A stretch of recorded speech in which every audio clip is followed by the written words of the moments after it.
नमस्कार दोस्तों, मैं पवन कुमार स्वागत करता हूं अपने इस यूट्यूब चैनल पे। तो आज का जो मेरा टॉपिक है चार्टर्ड एक्ट 1813। चार्टर्ड एक्ट 1813 ये अधिनियम है कंपनी रूल का। कंपनी रूल के अंडर में ये अधिनियम आता है। तो आपको याद होगा कंपनी रूल क्या है। तो कंपनी रूल को के लिए मैं एक लाइन में बताना चाहता हूँ, ताकि वो जो लोग ये पहली बारी मेरा वीडियो देख रहे हैं समझ जाएं कि चार्टर्ड एक्ट जो है ये कहाँ से आया, कैसे आया। इसके बारे में मैं थोड़ी सी ब्रीफिंग कर देता हूँ। देखिए, हम संविधान को समझ रहे हैं। कॉन्स्टिट्यूशन, संविधान को अंडरस्टैंड करने के लिए उसके बेस को समझना ज़रूरी है, और बेस समझने के लिए बहुत हद तक ब्रिटिश शासन के अधिनियम लाए गए हैं। इसलिए ब्रिटिश शासन को समझना ज़रूरी है। और ब्रिटिश शासन के दो शासनकाल हैं। पहला शासनकाल कंपनी रूल और दूसरा शासनकाल क्राउन रूल। कंपनी रूल में कंपनी के द्वारा शासन होता था और क्राउन रूल में सीधे ब्रिटेन के द्वारा शासन होता था। तो कंपनी रूल का ये अधिनियम है चार्टर्ड एक्ट ऑफ 1813। इससे पहले मैंने रेगुलेटिंग एक्ट 1773 बताया है। उसके बाद अमेंडिंग एक्ट 1781 बता दिया है। उसके बाद पिट्स इंडिया एक्ट 1784 बताया है। उसके बाद एक्ट ऑफ 1786 बताया है। उसके बाद चार्टर एक्ट 1793 मैंने बताया। और देखिए 1793 जो मैंने चार्टर्ड एक्ट बताया उसके 20 वर्षों के बाद 1813, क्योंकि मैंने उस वक्त बताया था चार्टर एक्ट 1793 में कि 20 वर्षों के लिए एकाधिकार लाया गया था। तो अब शुरू करते हैं चार्टर्ड एक्ट 1813। तो इस अधिनियम में भी मैं 5 विशेषताएं आपको बताऊंगा। पहली विशेषता क्या है? पहली विशेषता है भारत में ईसाई मिशनरियों का आगमन होता है। लोगों को प्रबुद्ध करने के उद्देश्य से, लोगों को एनलाइटमेंट करने के पर्पस से ईसाई मिशनरियों का आगमन होता है।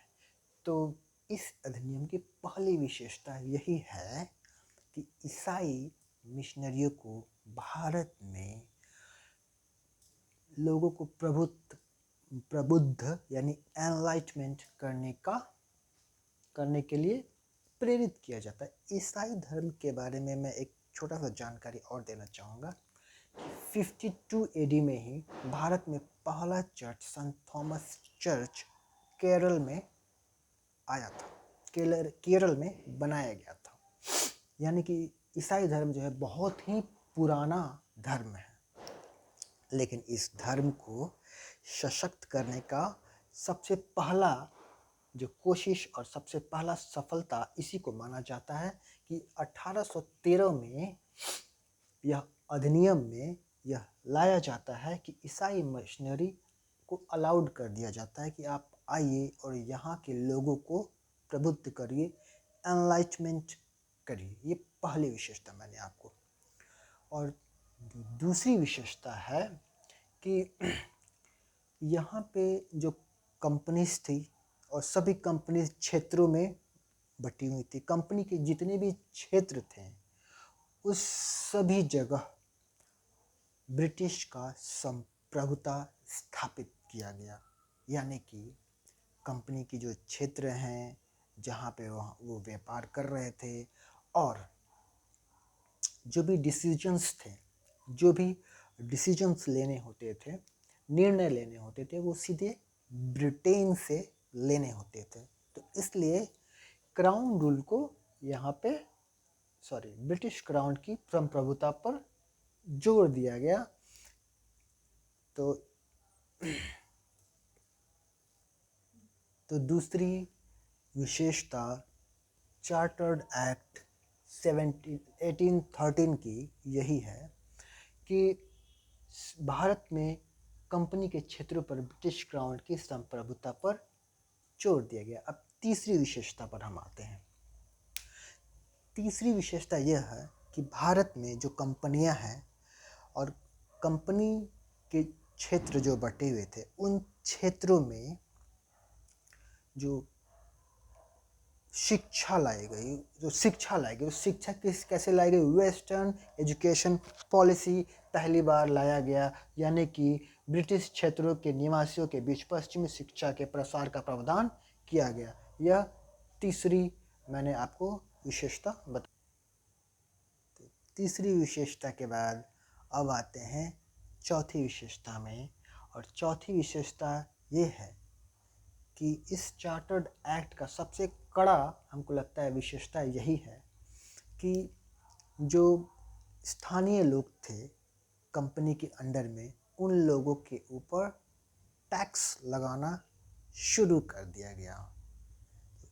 टैक्स लगाना शुरू कर दिया गया, और जो नागरिक, जो व्यक्ति टैक्स नहीं दे रहे थे, उनको दंडित करने का भी प्रावधान किया गया इस अधिनियम में, चार्टर्ड एक्ट 1813 में। तो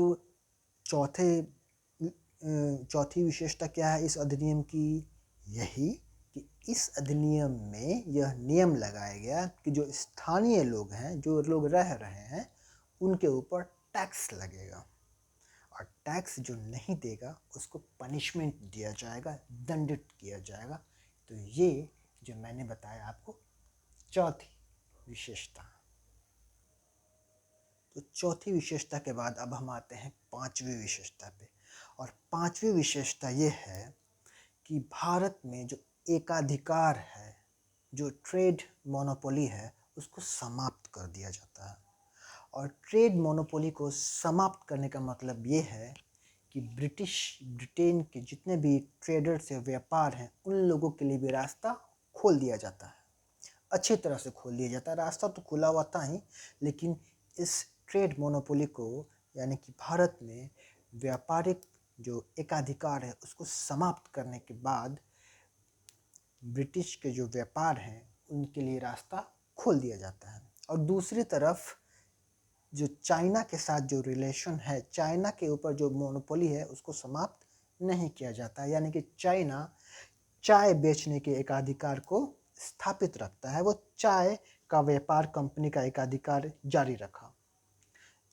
हालांकि इसने चाय के व्यापार और चीन के साथ व्यापार पर कंपनी का अधिकार जारी रखा, यानी कि चाइना का जो है, जो मोनोपोली है, एकाधिकार, वो स्थापित रखा था। वो अपना स्टेबल व्यापार कर रहा था, जबकि भारत का जो है एकाधिकार समाप्त कर दिया गया, जिससे ब्रिटिश जो है आराम से अपना व्यापार कर रहे थे, और चाइना का भी अपना व्यापार चल रहा था, क्योंकि उसका जो है एकाधिकार समाप्त नहीं किया गया। ये मैंने आपको पांचवी विशेषता बताया। तो ये मैंने पांचों विशेषताएं बताया। ये मैंने हिंदी में इसलिए लिखा है क्योंकि चीज़ों को अंडरस्टैंड करने ज़रूरी है, समझना ज़रूरी है, और समझने के बाद हम इंग्लिश में लिख सकते हैं या किसी भाषा में लिख सकते हैं। इसलिए ये जो चार्टर्ड एक्ट 1813 है, इन 5 पॉइंट्स को समझना ये मायने रखता है।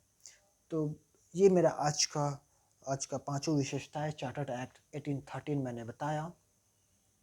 इसी के साथ मैं वीडियो को अब मैं ख़त्म करूँगा, और जो है कि मैं एक प्रेरक वाक्य कहना चाहूँगा, उठो, जागो और मत रुको जब तक लक्ष्य की प्राप्ति न हो जाए।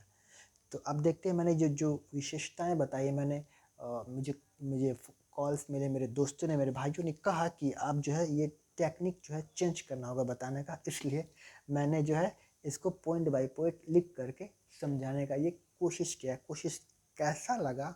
अगर अच्छा लगा तो प्लीज़ मुझे कमेंट करिएगा, और कुछ सुधार करना है तो प्लीज़ वो भी मुझे बताइएगा कि कैसे मैं क्या क्या सुधार करूँगा। तो वीडियो में बने रहने के लिए धन्यवाद। Kindly like, share and subscribe.